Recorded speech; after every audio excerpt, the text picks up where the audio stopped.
Assalamualaikum warahmatullahi wabarakatuh. Bismillahirrahmanirrahim. Subhanakallahumma rabbana la ilma lana illa ma 'allamtana innaka antal alimul hakim wa tub 'alaina innaka antat tawwabur rahim wa taqabbal minna innaka antas samiul alim wa 'allimna min ladunka 'ilman nafi'ah ya dzal jalali wal ikram.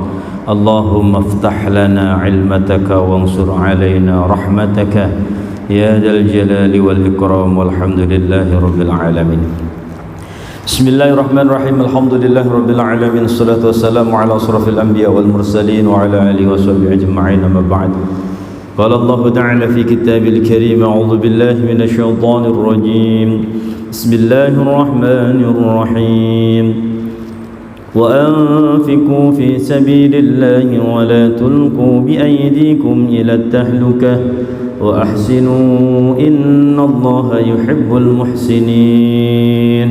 صدق الله العظيم وصدق رسوله الكريم ونحن على ذلك من الشاهدين والشاكرين والحمد لله رب العالمين. Jamaah salat Isya Jami Mahkota Simpuk yang dimuliakan Allah Subhanahu wa taala. Syukur alhamdulillah, malam ini kita dipertemuan kembali di tempat yang mulia dengan niat yang mulia.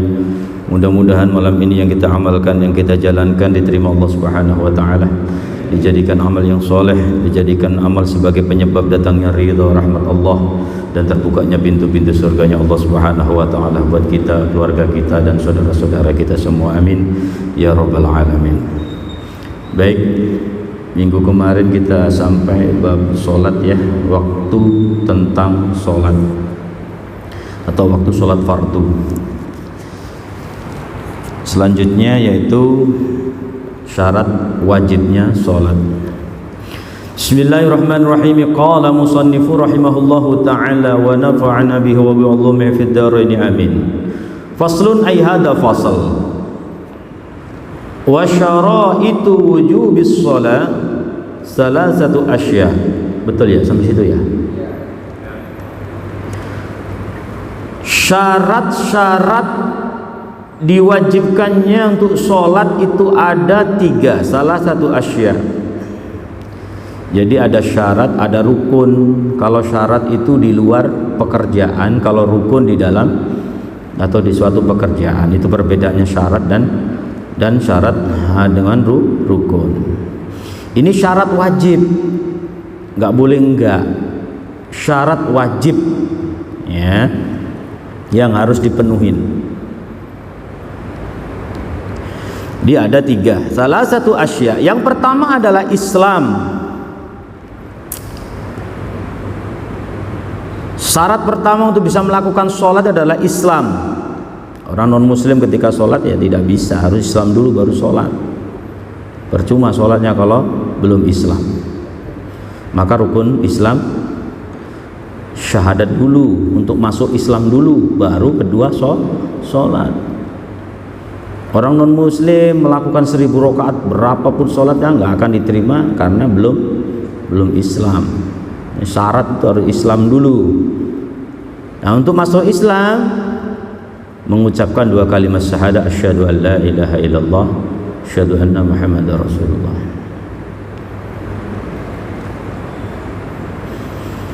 Itulah sungguh amat luar biasa kalimat asyhadu an la ilaha illallah, kalimat ya asyhadu an la ilaha illallah wa asyhadu anna muhammadar rasulullah. Sebanyak apapun dosa non muslim ya, ketika itu nggak pernah ketika sudah bersyahadat maka dia sudah dinyatakan Islam dan boleh melakukan sholat. Kemudian yang kedua adalah wal bulughu baligh.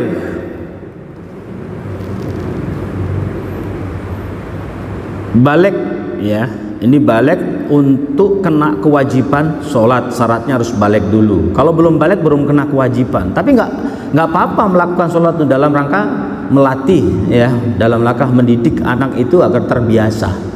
Biar ketika dia terkena kewajiban sholat nggak kaget gitu. Dibiasakan dari sedini mungkin.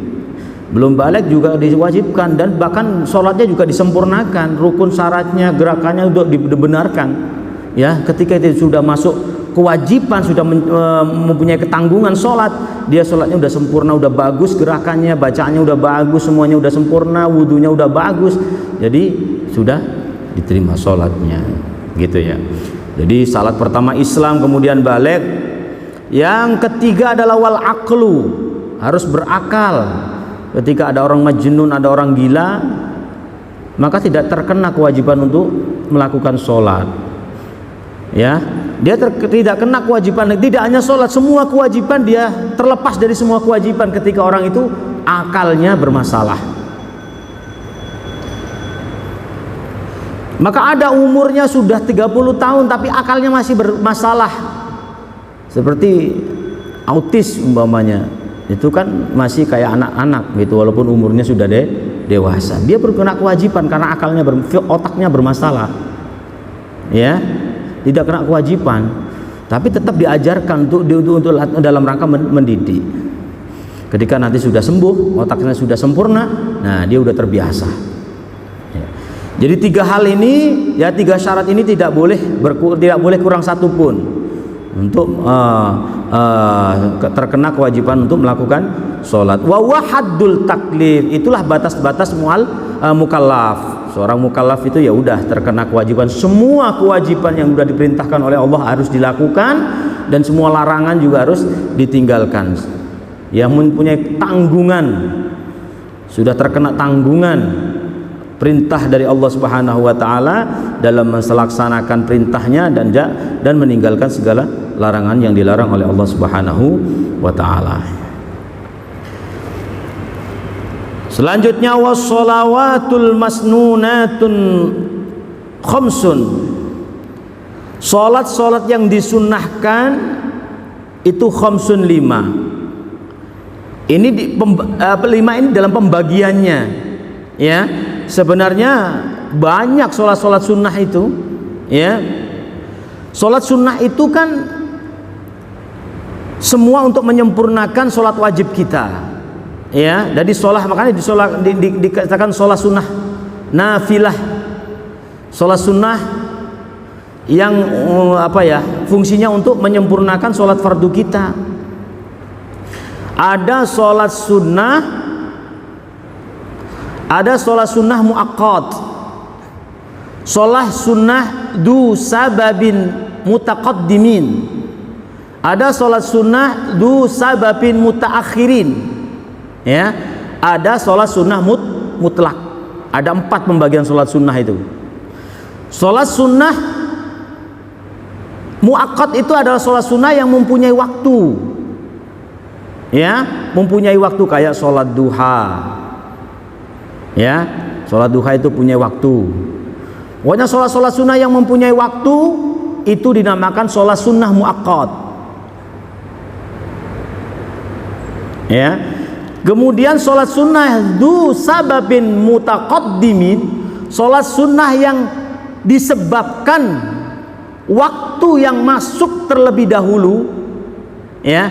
Contohnya sholat sunnah tahiyatul masjid, dia harus masuk masjid dulu baru sholat. Jadi disebabkan masuk masjid dulu baru boleh tahiyat masjid. Kita masih di Serambi belum boleh, harus sudah masuk dalam masjid baru tahiyatul masjid. Maka ketika sholat Jumat datang, niat sholat tahiyatul masjid tapi masih di Serambinya. Ada yang mengatakan bahwa Serambi itu masjid, ya udah lingkup ini ya, yang di luar dianggap Serambi, ya. Itu maka syarat kita dibolehkan sholat tahiyatul masjid harus sudah di dalam masjid. Ketika sholat Jumat kan penuh dalam, baru di luar dia sholat tahiyat masjid. Nah itu ada yang mengatakan tidak sah karena belum masuk masjid, ya. Karena itulah dinamakan sholat du sababin mutaqaddimin, yaitu sholat yang disebabkan melakukan sesuatu terus disunahkan. Jadi sebabnya terdahulu, muqaddimin, terdahulukan. Kita masuk masjid dulu baru sholat sunnah tahiyat. Ya, itu contoh salah satu. Kemudian Selanjutnya adalah sholat sunnah du sababin mutaakhirin. Kayak sholat apa? Sholat taubah bisa. Sholat istikharah. Ketika kita sholat taubah, sholat dulu baru tobatnya dilakukan. Ketika kita sholat, niat sholat taubah, terus jangan melakukan kemaksiatan, usahakan jangan melakukan kemaksiatan. Jadi sholat dulu, ya, baru kita meninggalkan segala kemaksiatan yang dilarang oleh Allah Subhanahu wa Ta'ala. Yang terakhir adalah sholat mutlak. Yang keempat, sholat mutlak itu ya udah kapan saja boleh, asal tidak di waktu-waktu yang diharamkan. Nggak terikat waktu, nggak terikat sebab, ngasal, rokaatnya pun udah semaunya. Ya, seribu rakaat pun nggak apa-apa, sholat mutlak. Ya, itu sholat mutlak. Nah, sholat mutlak itu nggak boleh ketika dilakukan waktu-waktu yang diharamkan. Kalau sholat tahiyatul masjid habis asar boleh nggak? Boleh, tapi kalau sholat mutlak nggak boleh. Ya, karena ada sebab ketika sholat habis asar kok masuk masjid, pingin tahiyatul masjid, udah nggak apa-apa. Karena ada sebab memasuki masjid. Paham ya? Jadi sholat sunnah terbagi 4. Ada sholat sunnah muaqqat, sholat sunnah du sababin mutaqaddimin, ada sholat sunnah du apa? Sholat sunnah du sababin mutaakhirin, dan sholat sunnah mutlak. Nah, sholat itu adalah sholat sunnah itu terbagi 5 di dalam kitab ini, yaitu al-idani, 2 hari raya. Ya, wal kusufani, kemudian 2 sholat sunnah 2 gerhana, wal istisqa, dan sholat sunnah istisqa, minta hujan. Kemudian dilanjut wasunanu tabi'atu lil faraid, dan sunnah-sunnah yang mengikuti sholat fardu ba'diyah dan qobliyah dan ba'diyah. Itu ada 17 rakaatan, ada 17 rakaat. Karena ditambah witir 1 di sini, langsung ditambah witir. Di dalam kitab Ghaya wa Takrib ini yang kita kaji ini, itu ada 16 sebenarnya. Karena ditambah witir 1 jadi 17. Nah, di dalam fikih kitab Al-Muhadzab, ya, fil fikih Syafi'i, itu dijelaskan ada 18. Ya, sholat sunnah rawatib, sholat sunnah rawatib ada 18. Kalau ditambah witir berarti bisa 19. Kalau 3 ya berarti 21. Kalau witirnya 3, kalau witirnya 1 aja berarti bisa 19. Kalau di sini cuman 17. Ya. Di dalam kitab Muhadzab itu dijelaskan bahwa di 18 sholat sunnah rawatib itu yang sangat disunahkan itu cuma 10. Ya, kalau di situ dijelaskan cuma 10. Pertama, qabla duhur 2, sesudah duhur 2. Ya, jadi qabla duhur 2, sesudah duhur 2. Ya, kemudian asar tidak ada di situ ya, di kitab itu. Makanya perbedaan asar tidak ada cuman sunnahnya nggak muakkad, nggak sangat dianjurkan. Yang sangat dianjurkan itu zuhur 2 rakaat, setelah zuhur 2 rakaat. Jadi qobliyah ba'diyah zuhur itu 2 rakaat. Itu di kitab itu dijelaskan, ya. Kemudian ba'da maghrib 2 rakaat. Nah, sebelum maghrib ada, cuman nggak sangat disunat, nggak muakkad ya, hanya disunahkan saja. Ada, ya, kata Rasulullah kan, shollu qoblal maghrib, ya, sholatlah sebelum maghrib, sebelum maghrib. Itu sampai 3 kali diucapkan. Kemudian di akhiri hadis itu liman sya'a, bagi yang mau aja, bagi yang mau melakukan saja, ya. Tapi ada perintah begitu loh. Nah kalau ketika terus ada hadis yang menguatkan bahwa di antara azan dan iqamah itu ada sholat 2 rakaat. Ya, itu sunnah. Maka kalau ditinggal ya sayang kalau tinggal sebenarnya kalau masih ada waktu. Cuman kalau kita pingin mengistiqomahkan 10 ini jangan ditinggal karena muakkadah ini. Ya, karena muakkadah. Subhanallah. Nah kan kalau dalam hadis zuhur nih, kalau dalam hadisnya itu kan zuhur man hafadha ala arba'a raka'atin ya qabla duhur, 4 rakaat qabla duhur, sebelum duhur, kemudian wa arba'a ba'daha. Barang siapa yang bisa menjaga 4 rakaat sebelum zuhur dan 4 rakaat sesudah zuhur, haramahullahu 'alan nar, diharamkan baginya untuk api neraka, jadi surga kalau yang bisa menjaga. Tapi jangan diartikan ya udah nggak usah sholat 4 rakaat sebelum zuhur dan sholat sesudah zuhur aja udah nggak usah sholat karena udah dijamin surga. Jangan diartikan seperti itu ya, ntar di sholatnya 4 rakaat sebelum zuhur dan 4 rakaat sesudah zuhur saja karena udah jamin surga. Ya nggak boleh begitu ya, tetap kewajiban itu tetap kewajiban semua tetap dilakukan ya, cuman itu ditekankan kalau bisa dijaga ya. Maka yang disunahkan muakkad, yang sangat dianjurkan ini 10, yang lain disunahkan, makanya sampai ada 17, di kitab lain ada 18 gitu ya. Nah yang sangat dianjurkan dalam mazhab Imam Syafi'i itu adalah cuman 10. Jadi zuhur 2 rakaat sebelumnya, sesudah 2 rakaat, sehabis maghrib 2 rakaat, habis isya 2 rakaat, sebelum subuh 2 rakaat, 10. Itu ya, sunnah maktubah yang mengikuti sholat fardu.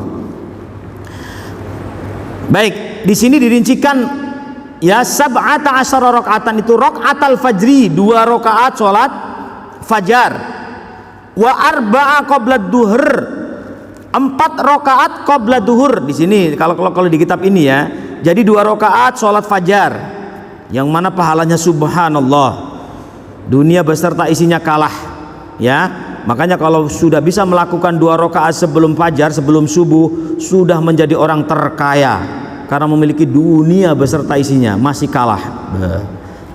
Tapi kenapa kadang-kadang kita masih malas, kadang-kadang masih telat gitu, kadang nggak kejalani itu loh, nggak kesampaian untuk sholat 2 rakaat sebelum fajar itu, padahal pahalanya sebegitu banyak. Wa arba'un qabla duhur ya, maka memang bukan karena apa ya, 2 rakaat itu bukan karena iming-iming pahalanya besar, tapi tergantung iman. Udah dijelaskan pahalanya segitu besar loh, kadang orang itu masih malas. Ini berarti menunjukkan ini masalah iman, begitu loh ya, masalah iman. Padahal udah dikasih pahala yang begitu besar, orang masih nggak memikirkan, nggak memperhatikan begitu. Wa arba'un qabla duhur, dan 4 sebelum duhur. Wa raka'atani ba'dahu, dan 2 rakaat sesudahnya. Kalau di kitab ini 4 rakaat sebelum duhur, 2 rakaat sesudahnya. Di kitab ini ya, ini semua yang disunahkan, baik yang muakkadah maupun ghairu muakkadah ya, baik yang sangat dianjurkan maupun yang dianjurkan saja, maksudnya ya disunahkan saja begitu. Kemudian wa arba'un qabla asar, bahkan asar di kitab ini dijelaskan 4 sebelum asar, 4 rakaat sebelum asar. Wa raka'atani ba'dal maghrib ya, 2 rakaat sesudah maghrib. Wasalasun, dan 3 ba'dal isya. Yutiru biwahid. Kenapa kok 3? Karena ditambah witir 1 ya, ditambah witir. Nah kalau nggak witir nggak apa-apa, kalau kita lihat nantinya bangun, takutnya nggak bisa bangun, maka sudah sholat isya disunahkan untuk witir dulu 1 rakaat aja nggak apa-apa. Nanti ketika bangun ya nggak usah witir lagi. sholat sunnah saja begitu, karena witirnya sudah dilakukan. Kalau kita nggak yakin akan dibangunkan nanti malam untuk melakukan sholat witir, untuk menutup sholat-sholat sunnah kita dalam seharian itu, maka setelah isya lakukanlah. Kalau kita lagi buru-buru ya 1 rakaat saja sudah sah, sudah diperbolehkan. Ya. Jadi wasalasun ba'dal isya, 3 rakaat setelah isya, yutiru untuk witir yaitu biwahidatin dengan 1 rakaat minhun, ya, di salah satu sholat sunnah tadi. Wasalasun nawafil muakkadat. Nah, ini ada 3 sholat sunnah yang sangat dianjurkan di luar sholat maktubah, sunnah ya, yang di sholat sunnah rawatib. Di luar itu, apa yang sangat dianjurkan sholat sunnah di luar sholat sunnah rawatib itu? Yang pertama adalah sholatul lail, sholat malam. Sudah pasti sholat malam itu ya.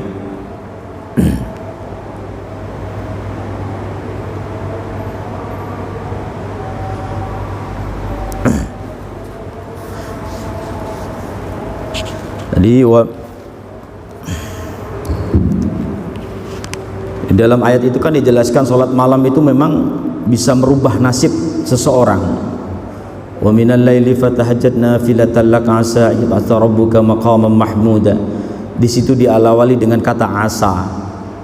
Asa itu kalau dalam ilmu nahwunya itu mempunyai arti tidak lama, waktu yang tidak akan lama orang itu akan diangkat derajatnya oleh Allah disebabkan mengistiqomahkan sholat malam. Ya, nah ketika kita sudah melakukan sholat malam, kok derajat kita masih enggak, nasib kita kok belum berubah ya? Ya, jangan salahkan sholat. Kadang-kadang tidak sesuai dengan permohonan kita. Kadang Allah itu sudah pasti tahu yang terbaik buat hambanya. Ketika kita mudah melakukan sholat malam istiqomah, yakin bahwa kita diberikan derajat yang paling tinggi, derajat yang tertinggi maksudnya. Ya, derajat sudah tinggi di antara hamba-hamba Allah, begitu loh. Nah, minimal derajat kita dinaikkan oleh Allah Subhanahu wa taala. Udah yakin itu aja. Dalam segi apa nggak tahu, mungkin segi ibadahnya tambah kuat. Kadang ditambah rezekinya lancar, ditambah pangkatnya semakin naik terus. Ya. Macam-macam. Pokoknya dinaikkan dalam derajatnya dalam derajat apa dulu gitu loh. Yang penting yakin ketika kita sudah sholat malam, asa yab'atha rabbuka maqaman mahmuda itu diangkat sama Allah. Ketika kita sudah mau mengistiqomahkan sholat malam, derajat kita akan diangkat oleh Allah Subhanahu wa taala ke derajat yang lebih baik dari sebelumnya. Gitu intinya. Kemudian yang kedua wasolatud duha. Ya, sholat duha ini sangat-sangat dianjurkan. Ya. Diri kita ini perlu disedekahin. Semua anggota badan ini perlu kita sedekahin. Nah, insya Allah dengan 2 rakaat sholat duha itu sudah termasuk mensedekahin anggota tubuh yang sudah ada di dalam diri kita ini. Ya, jadi penting kita mensedekahin diri kita sendiri itu penting agar apa ya? Agar selalu diberikan kesehatan oleh Allah, agar organ tubuh yang ada di dalam diri kita itu awet. Ya, nggak gampang kena penyakit, nggak gampang sakit, nggak gampang ini gitu. Itu salah satu tujuannya sholat duha. Enggak hanya tentang rezeki saja. Berbanyak sholat duha itu. Ya rezeki kan macam-macam. Nikmat itu, sehat itu juga rezeki. Ya, pikiran tenang, ya ada semua nikmat yang diberikan Allah itu sudah rezeki. Ya, jadi sholat 2 rakaat duha itu bisa menggantikan mensedekahkan diri untuk anggota tubuh diri kita, anggota badan kita bisa menjadi sehat insya Allah. Nah, selebihnya banyak ya keutamaan sholat duha. Yang penting kita istiqomahkan. Ya, segala ibadah itu kalau udah diistiqomahkan, subhanallah. Jadi apapun ibadah yang kalau sudah diistiqomahkan, insya Allah akan menjadi ibadah yang sangat luar biasa dan berdampak yang baik kepada diri kita, baik dunia maupun akhirat. Itu ya. Bahkan dijelaskan yang penting istiqomah, siapa ulama besar Al-Maghfurullah ya Imam Zubair itu sholat sunnah duhanya itu diceritakan cuma 2 rakaat saja, tapi istiqomah. Sholat duha cuma 2 rakaat tapi nggak pernah ditinggal. Nah, istiqomahnya ini yang berat. Maka al-istiqomah alamatul karamah. Ketika orang itu bisa menjaga istiqomah, maka mempunyai alamat-alamat kelebihan. Akan mempunyai kelebihan. Ya, akan diberikan kelebihan oleh Allah Subhanahu wa taala ketika bisa menjaga istiqomah. Kenapa seperti itu? Ketika istiqomah, kita bisa menjaga istiqomah, berarti kita sudah mengalahkan syaitan yang selalu menggoda kita. Setan ini kan gak mau ketika manusia itu bisa beribadah secara kontinu, terus menerus bisa dijaga. Ya, umpamanya mengistiqomah sehabis subuh baca Waqiah, umpamanya ini setan gak seneng ini ada hamba bisa istiqomah walaupun ada Waqiah sehabis subuh diistiqomahkan. Suatu muatannya digelandotin biar berat, ngantuk, gak baca sekali-sekali itu. Akhirnya seperti itu. Ya. Nah, ketika bisa mengistiqomahkan sampai akhir hayat, insya Allah itu akan menjadi ibadah yang sangat luar biasa, yang sangat bisa menolong, bisa menyelamatkan dirinya baik dunia maupun kelak di akhirat. Oke, punya satulah ibadah yang harus kita istiqomahkan. Satu aja ibadah apa kita istiqomahkan, itu insya Allah akan memberikan alamat karomah, akan bisa menyelamatkan diri kita baik dunia maupun kelak di akhirat itu. Yang terakhir adalah sholatut tarawih. Sholat tarawih ini adalah sholat sangat sunnah, ya, sholat sangat dianjurkan di baginda Rasulullah Sallallahu Alaihi Wasallam. Di 3 yang selain sholat rawatib, sunnah rawatib, tadi kan ada 10 yang sangat disunahkan. Nah, di luar itu ada juga yang sangat dianjurkan, yaitu pertama sholat malam, wassolatud duha, wassolatut tarawih. Nah, sholat malam ini isinya apa ya? Terserah. Mau sholat tahajud, sholat hajat, sholat mutlak, pokoknya sholat malam. Ya, sholat malam itu pokoknya sholat malam itulah. Ya, karena apa? Udah ngantuk-ngantuk, udah berat, udah capek, direla-relain bangun karena Allah. Subhanallah itu nantinya. Makanya akan menjadi ibadah yang sangat luar biasa. Tur diistiqomain, subhanallah. Ya. Baik. Selanjutnya faslun ayhada fasl wa syara'itus sholati qabla dukhuli fiha khamsah. Tadi syarat wajib. Sekarang syarat sholat sebelum memasuki sholat, sebelum melakukan sholat. Ya, wa syaraitu sholati qabla dukhuli fiha, syarat-syarat sholat qabla dukhul sebelum memasuki fiha di dalam sholat. Khamsatu asya itu ada 5. Yang pertama adalah toharul a'dha, sucinya anggota badan. Ya, suci dari anggota badan, minal hadasi dari hadas, wan najasi dari najis. Ya, suci dari hadas kecil maupun besar. Najis yang menempel itu pastikan nggak ada kotoran sedikit pun, najis sedikit pun yang menempel di badan kita. Ya, wajib itu syarat, harus nggak ada najis sedikit pun di dalam badan kita, di dalam anggota tubuh kita, benar-benar bersih, suci. Itu syaratnya sebelum melakukan sholat. Wasatrul aurah, yang kedua adalah menutupi aurat, ya, bilibasin tahirin, dengan pakaian yang suci. Ada pakaian yang suci secara apa? Zahir walaupun batin, suci yang benar-benar hasil, ya. Kalau secara syariatnya, secara syariat nih, ketika kita sholat, ya, ketika kita sholat, pakaian itu suci. Tapi pakaian itu dibeli dengan uang haram, sah nggak sholatnya? Sah nggak sholatnya? Hah? Yaitu bersih secara syariat, sah, bersih. Tapi karena dari uang haram itulah yang nanti bisa menghapus semua pahala-pahala, kayak percuma begitu loh. Ya kayak orang berpuasa mencuri, puasanya sah tapi mencuri, itulah yang akan menghilangkan pahala puasa itu, nggak dapat apa-apa dia. Ya, sholatnya sah, cuman karena hasil mencuri itulah kena dosa mencuri. Ya, yang penting dia uang curian itu dibelikan pakaian itu suci, udah dibersihkan buat sholat. Secara syariatnya ya fikihnya udah sah itu, tapi secara hakikatnya dapat pahala apa enggak Allahu alam, Allah tahu ya, hanya Allah lah yang tahu. Yang jelas itu mencurinya kena hukum mencuri. Nah, ketika pakaian itu dipakai sholat asal suci, secara syariatnya ya sah karena udah suci.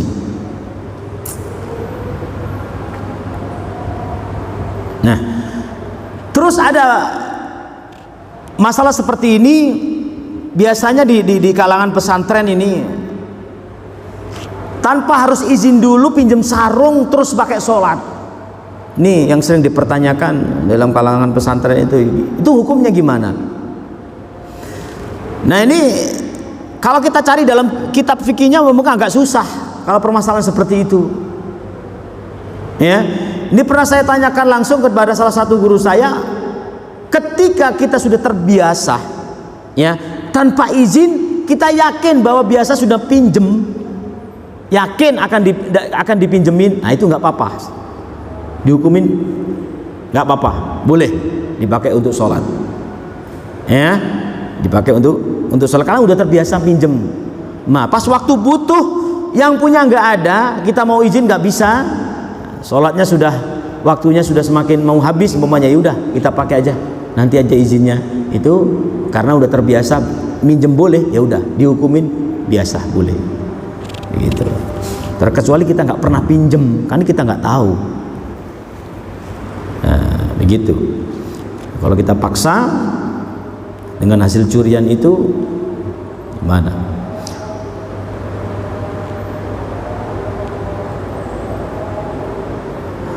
Di sini disyaratkan wasatrul aurati bilibasin tohir, itu harus suci secara bohir. Ya, entar hasil cucian apa enggak, pokoknya tohir itu pakaiannya itu benar-benar suci dari kotoran yang terlihat, kotoran yang terlihat, najis yang terlihat. Ya. Nah sebenarnya kalau pakaian itu hasil curian kan juga kotor. Gitu, maka sebaiknya ya jangan dipakai, daripada kita ragu sholatnya kita sah apa enggak, ya sebaiknya jangan dipakai, cari yang aman saja. Selanjutnya wal wukufu ala makanin tohirin, diam di tempat yang suci. Pas berdiri itu harus di tempat yang suci.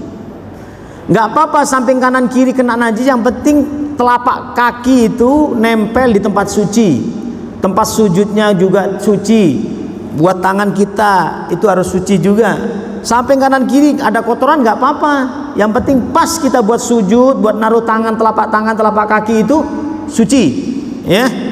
Kalau udah kena kotoran ya udah nggak boleh kita nginjak kotoran pokoknya yang najis, ya udah nggak sah berarti, gitu ya. Harus berdiri di tempat yang suci.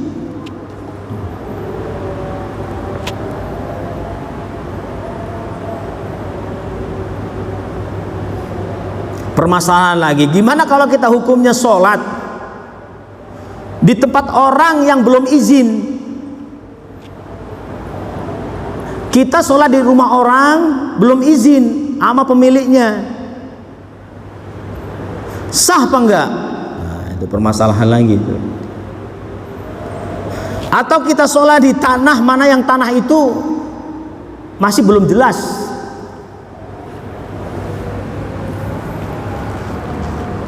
ya. Nah ini sama masalahnya kayak tadi pakaian yang suci. Yang penting itu tanah itu yang kita injak itu suci, nggak ada najis. Masalah kita belum izin apa enggak, itu di luar masalah itu nanti. Ya, maka untuk memastikan biar kita pasti yakin, kalau memang masih ada waktu, tunggulah untuk izin numpang sholat. Izin numpang sholat itu penting. Ya, itu penting. Jadi izin numpang sholat Pak ya, izin numpang sholat ya itu. Kalau kecuali di tempat umum yang mana emang diwakafkan untuk sholat, ya nggak apa-apa, kita nggak usah izin tempat umum. Oke. Selanjutnya wal ilmu bidukhulil wakti, dan mengetahui ilmu masuknya waktu. Kemarin sudah kita bahas tentang waktu-waktu sholat. Ini syarat, harus tahu ilmu waktunya masuk sholat. Ya, kita kemarin sudah bahas dari zuhur sampai subuh, sudah kita bahas waktu sholat. Jadi udah tahu ilmunya kita ya, udah tahu ilmunya. Wastiqbalul kiblat, dan menghadap kiblat. Ya, harus menghadap kiblat. Nah, menghadap kiblat itu apa? Harus lurus. Ya, harus lurus. Ya memang diutamakan pas. Tapi kalau menceng-menceng dikit ya nggak apa-apa. Terkecuali kita melihat langsung Ka'bah, itu harus lurus. Wajib hukumnya lurus. Kalau kita melihat langsung, nggak boleh miring. Kalau udah kelihatan Ka'bah tuh. Tapi kita kan nggak melihat, nggak terlihat. Ya, tak terlihat Ka'bah. Jadi syatrah itu bermakna mengarah saja, hanya mengarah ke timur ke barat. Pokoknya mengarah ke barat udah cukup, sudah sah. Tapi kita kalau berbicara sempurna ya harus lurus. Kalau kita berbicara sempurna, itu ya sama ketika kita sholat berjamaah, ada imam. Ketika bacaan bacaan Fatihah atau bacaan suratnya yang panjang pendeknya kurang tepat, yaitu tetap sah asal itu hanya panjang pendek, nggak merubah arti. Ada yang merubah arti tapi suratnya bukan Fatihahnya, kan yang menjadi rukun Fatihah. Kalau permasalahannya di suratnya nggak jadi masalah, tapi akan mengurangi kesempurnaan karena bacaannya peletot-peletot, bacaannya nggak pas, akan mengurangi pahala berjamaah gitu. Tapi jamaah itu sah, terkecuali kesalahan itu yang merubah arti di Fatihah, yang menama Fatihah itu rukun. Nah, ini akan rusak jamaahnya kalau Fatihahnya yang salah. Makanya kalau Fatihah nggak bisa buat main-main, udah nggak bisa diganggu-gugat ya. Nah, kalau Fatihahnya cuman hanya panjang pendeknya salah. Umpamanya Alhamdulillahirabbil alamin. Hanya dipanjangin, sebenarnya matobi tapi dipanjangin. Ini enggak merubah arti. Tapi tetap kurang dalam ilmu tajwidnya, dalam kaidah tajwidnya salah, akan mengurangi pahala. Tapi tetap sah. Ya, itu. Nah, wastiqbalul kiblah memang sempurnanya harus mengarah tepat. Itu bagi yang melihat. Ya. Nah, sekarang nggak melihat karena alat udah canggih, pakai kompas sudah tahu arah kiblat mana yang tepat. Ya. Ya bagusnya ya tetap mengarah ke kiblat. Cuman harus dipertimbangkan matang-matang maslahatannya itu. Kebaikannya itu benar-benar dibicarakan matang-matang. Ya. Terkadang kita mengutamakan hal yang utama satu, tapi merugikan keutamaan-keutamaan yang banyak. Ya. Terkadang manusia itu mengutamakan keutamaan satu keutamaan, tapi kita tinggal keutamaan-keutamaan yang banyak. Itu ya, kayak kemarin. Sholat utama, sholat yang paling utama adalah tepat waktu, di mana sholat ada waktu utama. Ya, ketika zuhur jam 12 umpamanya, ya udah jam 12 sampai 10 menit itulah waktu utama. Jam 12 10 menit itu waktu utama. Selebihnya waktu ikhtiar. Ya, maka kita sering melakukan waktu ikhtiar. Kita itu waktu ikhtiar terus kalau melakukan sholat itu di jamaah itu. Kita melupakan waktu utama demi mementingkan keutamaan-keutamaan yang lain. Karena menunggu jamaah yang lain pada kumpul dulu, jangan buru-buru, kumpul dulu, lebih banyak lebih bagus yang berjamaah, gitu ya. Terus dilakukan di masjid, karena tempatnya jauh, kan perlu waktu. Ada yang tinggal di sana, ada yang tinggal di sini. Kalau begitu waktu masuk langsung sholat, banyak yang ketinggalan nanti. Nah kita kan buru waktu utama, iya buru waktu utama, tapi yang lain-lain gimana, Wak? Nah keutamaan-keutamaan yang lain akan tertinggal gara-gara mementingkan satu keutamaan. Ya, itulah kita harus benar-benar kita pikirkan matang-matang untuk melakukan hal mana keutamaan satu bisa merugikan keutamaan yang banyak, ya lebih baik jangan kita lakukan keutamaan yang satu itu, kita pentingkan keutamaan, ya lebihnya baiknya semua kita dapat gitu loh ya. Tapi kan susah. Coba sholat kalau tepat waktu di sini pasti yang jauh-jauh akan ketinggalan ya, terkecuali kita sudah terbiasa nih. Zuhur sebenarnya ini jam 12 kurang 15 menit sebenarnya udah masuk zuhur, udah langsung azan, yang lain belum azan ya. Pasti di yang lain, wah ini udah belum zuhur udah azan aja, pasti pada ngomel itu, waktu udah masuk zuhur udah, padahal udah masuk sebenarnya. Nah terus satu yang lain belum pada datang, kita udah buru-buru ngejar waktu utama, udah sholat dulu, udah jamaah dulu, pada ketinggalan yang lain ya. Pasti banyak yang dirugikan gara-gara mengejar satu waktu utama gitu. Jadi gimana harus kita mementingkan keutamaan-keutamaan yang lebih banyak daripada satu keutamaan. Oke, paham ya? Selanjutnya waya juzu tarkul kiblat, boleh kita meninggalkan arah kiblat fi halataini dalam dua keadaan ya, dalam dua keadaan fi syiddatil khauf ya, karena banget takut. Ini yang pernah dilakukan oleh baginda Rasulullah SAW dalam peperangan ya, sholat khauf. Kalau ketika menghadap kiblat semua lawannya dari belakang, dari perlawanan arah kiblat kan bisa berbahaya itu akhirnya dibagi dua kelompok ya, ketika satu rakaat langsung yang satu kelompok itu niat mufarraqah, pindah niat keluar dari jamaah menyelesaikan, kemudian dilanjut yang kelompok yang kedua, yang kelompok pertama menjaga lagi. Itu pokoknya ada cara-caranya. Itu boleh kita nggak menghadap kiblat, boleh. Kemudian wafin nafilah, di dalam sholat sunnah, fis safari, dalam bepergian, ala rohilah, atau di dalam kendaraan, di atas kendaraan ya, di kereta pokoknya di atas kendaraan apalah, kita kiblatnya kemana ya udahlah, kita yakin arah ke sana, udah ngikutin ya arah kendaraannya kita naikin, mau pergi kemana kita ikutin sambil sholat aja gitu. Baik, sampai sini wallahu a'lam bishawab. Ada pertanyaan, silakan yang mau bertanya.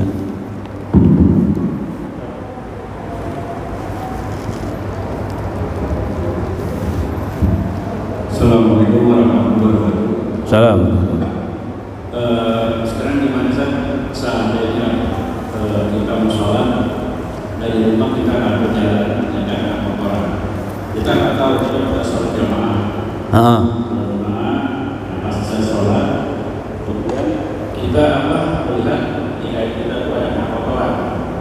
Nah itu gimana? Apakah bisa atau kita sholat ulang lagi atau gimana? Karena kan kalau kita jadi sudah ada kotoran di jalan, kalau kita kasih juga dan ada air.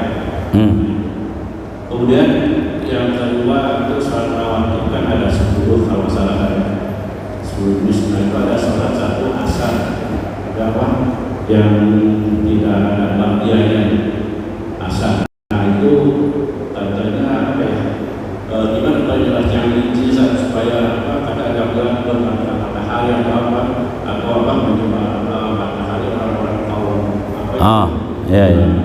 Nah itu gimana secara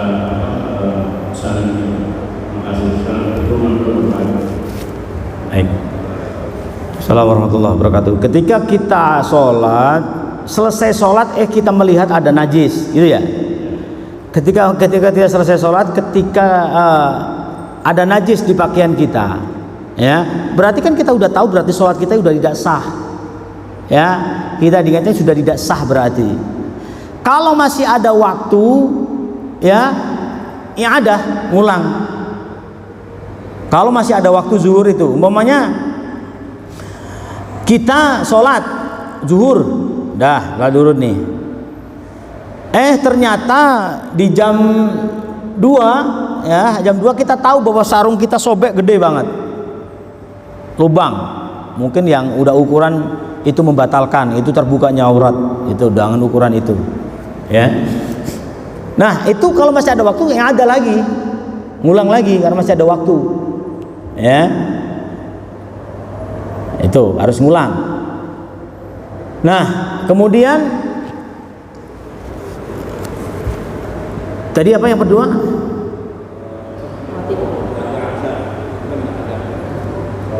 Oh, sholat rawatib ya, sholat sunnah rawatib ba'da asar, ya. Nah, sholat sunnah rawatib ba'da asar kenapa kok tidak ada? Kalau rawatibnya ini memang ini sholat rawatib setelah asar itu ditakutkan nanti kan itu apa ya? Ketika itu kan matahari sudah mulai terbenam. Ya, maka sholat sunnah rawatib setelah asar memang nggak ada. Yang sebelum asar, bahkan 4 rakaat tadi di sini dijelaskan. Sebelum asar itu, kalau sudah rakaat tidak ada, ya salah satu alasannya karena matahari sudah mulai terbenam. Nanti dikhawatirkan itu menyembah matahari. Tapi kalau sholat itu ada sebab, kayak sholat tadi tahiyatul masjid boleh sehabis asar, ya sehabis asar boleh. Sholat mayit umpamanya boleh sehabis asar karena ada sebab. Ya, yang nggak boleh itu sholat ba'diyah atau sholat mutlak. Tiba-tiba sholat habis asar, itu yang nggak boleh. Ya, itu udah alasannya tadi, karena bertepatan dengan terbenamnya matahari. Ya, dikirakan kan kalau habis subuh nggak ada juga kan, habis subuh. Nah, ada satu ulama yang membolehkan ketika memang sholat asar itu sudah menjadi kayak diwajibkan bagi dirinya, atau subuh, saya sholat 2 rakaat sebelum subuh itu sudah saya wajibkan. Kalau saya nggak sholat akan saya qadha setelah subuh. Nah itu ada yang membolehkan. Ya karena kalau nggak sholat itu orang udah menjaga istiqomah itu, ketinggalan punya bangunnya udah komat, gegas langsung sholat subuh. Nggak langsung nanti sholat ba'diyahnya, sholat qobliyahnya setelah sholat subuh. Ada yang mengatakan itu boleh karena sudah menjadi sudah menjadi istiqomahan, nggak akan bisa meninggalkan itu, ya kayak dikodok itu sholat ba'diyah qobliyahnya dikodok, ya kan. Kalau sholat asar boleh, sholat habis asar boleh mengodok sholat apa gitu, nah, itu ada sebab, ya umpamanya ba'diyah asar qobliyah asar belum dilakukan karena terburu-buru, ya udah nanti aja ba'diyahnya aja, itu mengkodok karena sudah menjadi kebiasaan, ya yang nggak bisa ditinggalkan maka boleh dilakukan. Itu Pak. Baik, ada lagi selanjutnya.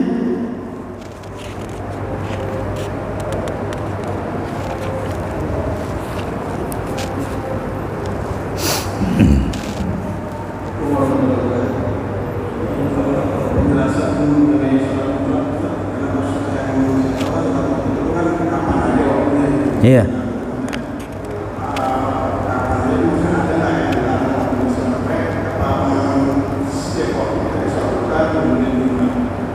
Ya.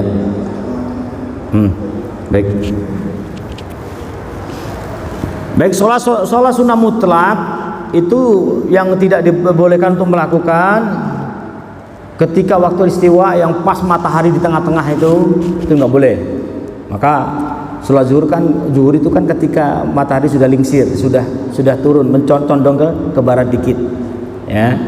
Kemudian antara habis subuh, ya sehabis subuh sampai waktu syuruk, matahari sudah benar-benar sudah naik, ya udah muncul. Karena pas naik kan nggak boleh, itu malah yang nggak boleh. Ya udah naik sedikit lah. Nanti ada waktu duha itu, kalau waktu duha kan seujung tombak, agak tinggian dikit matahari baru masuk duha sebelum syuruk, ya. Kalau kalau waktu suruh kan hanya beberapa derajat naiknya itu ya, gitu. Nah, habis subuh sampai terbitnya matahari, nah, itu belum boleh melakukan sholat mutlak. Kemudian ba'da asar sampai waktu masuk maghrib. Itu. Nah, selain itu diperbolehkan. Dan rakaatnya sebanyak mungkin, nggak ada batas untuk sholat mutlak.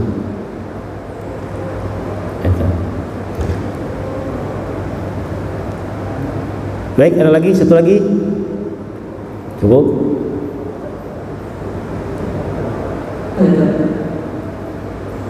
Sholat sunat qobliyah itu sebelum akar azan dan iqamah. Iya. Apakah bisa kalau sudah tidak melewati iqamah dan telah masuk dengan memang selesai berada di masjid sebelum sholat fardu sholat qobliyah dulu. Jamaah udah mulai. Sudah selesai. Jam. Kita datang sudah dari jam 1 itu dia sudah selesai. Kalau mau sebelum sholat fardu sendirian atau berjamaah yang tambahan itu sholat qobliyah dulu. Qobliyah dulu ya. Terus yang kedua tadi ada batasan tidak?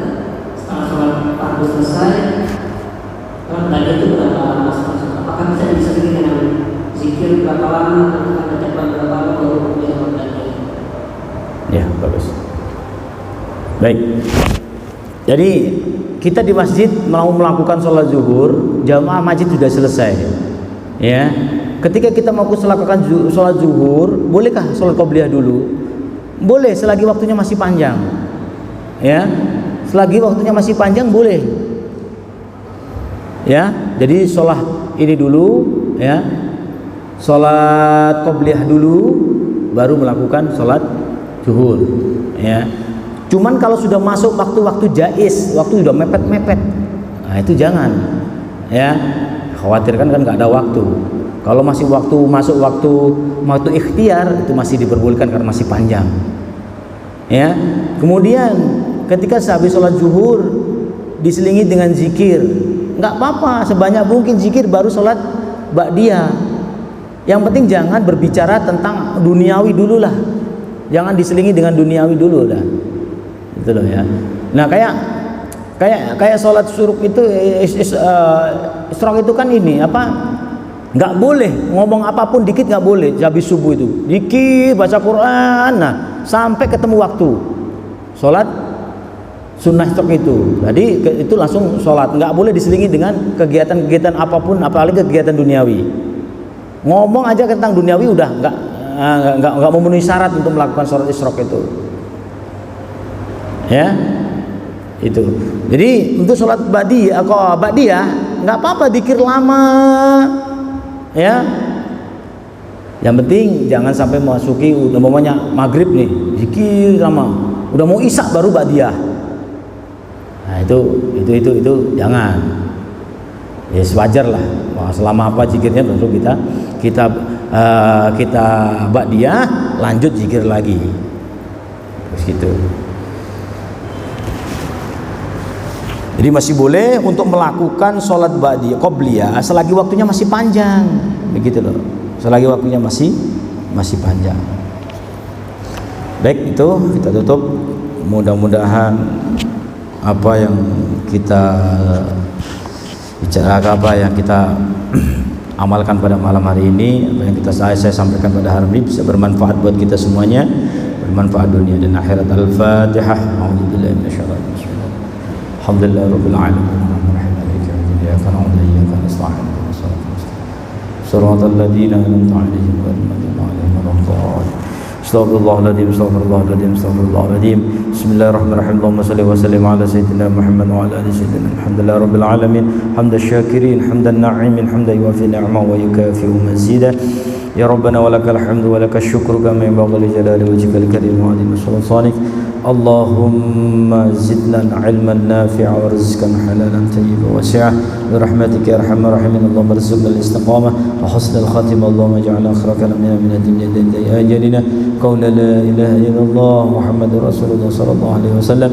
ربنا آتنا في الدنيا حسنة وفي الآخرة حسنة وقنا عذاب النار صلى الله على سيدنا محمد وعلى آله رب العزة عما يصفون وسلام على المرسلين والحمد لله رب العالمين سبحانك اللهم وبحمدك أشهد أن لا إله إلا أنت أستغفرك وأتوب إليك السلام عليكم ورحمة الله وبركاته